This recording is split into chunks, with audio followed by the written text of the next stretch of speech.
नमस्कार।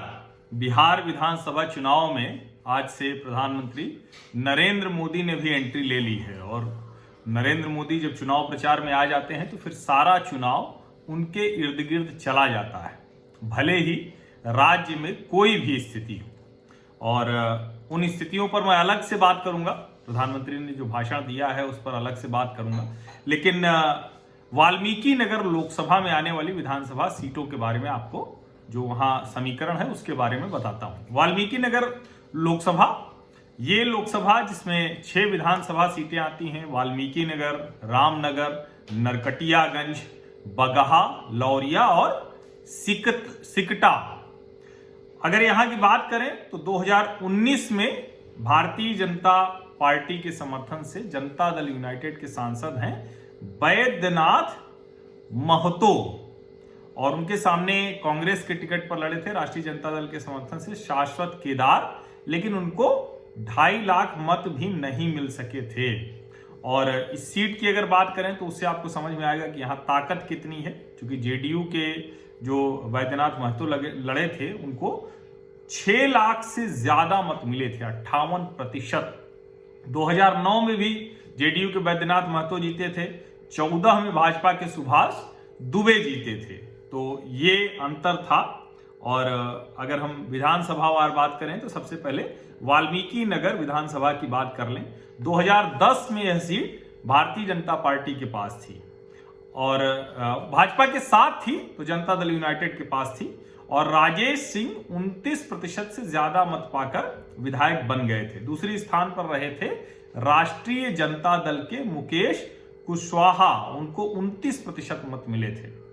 2015 में निर्दलीय धीरेन्द्र प्रताप सिंह यहां से विधायक बने, और जब वो बने तो उनके यहां कांग्रेस से लड़ी थी और उसके जो प्रत्याशी थे उसको सिर्फ 18% मत मिले थे। यानी 2015 में निर्दल लड़े थे धीरेन्द्र प्रताप सिंह और वो जीत गए थे। अब जनता दल यूनाइटेड के टिकट से धीरेन्द्र प्रताप सिंह चुनाव लड़ रहे हैं, उनके सामने कांग्रेस के राजेश सिंह है। कुल मिलाकर आमने सामने का मुकाबला है। लोक जनशक्ति पार्टी यहां जिसको एक्स फैक्टर के तौर पर है वो काम करेगी। रामनगर सुरक्षित की बात करें तो 85 तक यहां कांग्रेसी नारायण विक्रम सिंह और अर्जुन विक्रम सिंह विधायक बनते रहे। 90 में पहली बार भारतीय जनता पार्टी के चंद्रमोहन राय जीते थे और 95 में जनता दल यूनाइटेड के राम प्रसाद यादव। अब कुल मिलाकर कहें तो भाजपा की बड़ी मजबूत सीट रही है, चाहे जेडीयू के साथ लड़े या अकेले, जीतती रही है। 2015 की भी बात करें, जब नीतीश कुमार चले गए थे लालू जी के साथ, तो भाजपा की भागीरथी देवी विधायक चुनी गई थी। 2015 में भागीरथी देवी 48% से ज्यादा 82,166 मत पाकर जीती थी और कांग्रेस के पूर्णमासी राम को करीब 38% मत मिल पाए थे। तीसरे चरण में चुनाव है 7 नवंबर को। फिर से भाजपा की विधायक भागीरथी देवी यहां हैं और कांग्रेस के राजेश राम।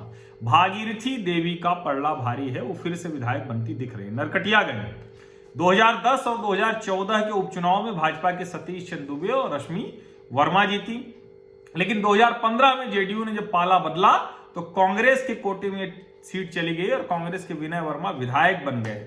विनय वर्मा को 37% से ज्यादा 57,212 मत मिले थे और दूसरे स्थान पर रही भारतीय जनता पार्टी की रेणु देवी को करीब 27% मत ही मिल सकेंगे। यहां भी तृतीय चरण में 7 नवंबर को मतदान होना है और रश्मि वर्मा भाजपा से, कांग्रेस से विनय वर्मा और राष्ट्रीय लोक समता पार्टी से मंजीत वर्मा ये लड़ाई लड़ रहे हैं।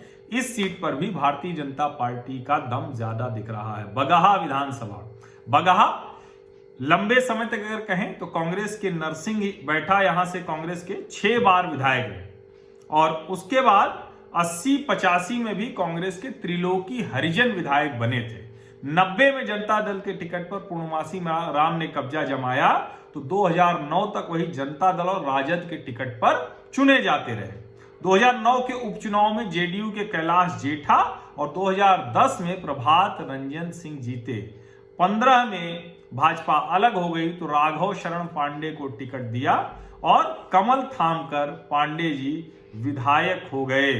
भाजपा और जनता दल यूनाइटेड की इस सीट पर आमने सामने पर लड़ाई थी। राघव शरण पांडे को 45% और जेडीयू के भीष्म साहनी को 40% मत मिले थे। तृतीय चरण में 7 नवंबर को यहां मतदान होना है। भाजपा के प्रत्याशी अब राम सिंह हैं, प्रत्याशी बदले हुए हैं, और कांग्रेस से जयेश मंगल सिंह, लेकिन भारतीय जनता पार्टी की स्थिति मजबूत है।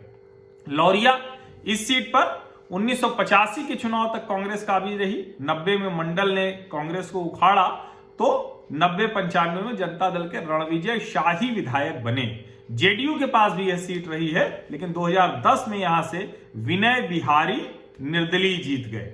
और जब जेडीयू 2015 में भाजपा से अलग हो गई तो भाजपा ने विनय बिहारी को दे दिया टिकट और विनय पुनः बन गए विधायक। अब फिर से अपनी विधायकी बचाने के लिए लड़ेंगे भाजपा के टिकट पर, और राजद के शंभू तिवारी उनके सामने हैं। राजद से पिछली बार लड़े थे रणकौशल प्रताप सिंह, लेकिन अब उनकी जगह शंभू तिवारी को टिकट दे दिया है। और इसलिए यहां भी तीसरे चरण का जो मतदान है, भारतीय जनता पार्टी की स्थिति अच्छी दिख रही है।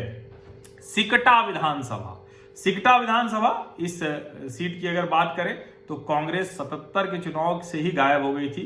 80 और 85 में जनता पार्टी के धर्मेश प्रसाद वर्मा विधायक चुने गए। 91 उपचुनाव में दिलीप वर्मा विधायक बने तो नवंबर 2005 भाजपा, चंपारण विकास पार्टी और समाजवादी पार्टी के टिकट पर चुनाव जीते 91 के बाद से, और 2010 में तो निर्दलीय जीत गए दिलीप सिंह।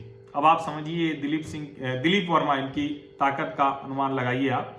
और अब इसके बाद जनता दल यूनाइटेड के फिरोज अहमद विधायक हैं, लेकिन फिरोज मूलतः कांग्रेसी हैं। पिछले चुनाव में समझौते के तहत जेडीयू के टिकट पर लड़कर 43% से ज्यादा मत हासिल करने में कामयाब हुए थे।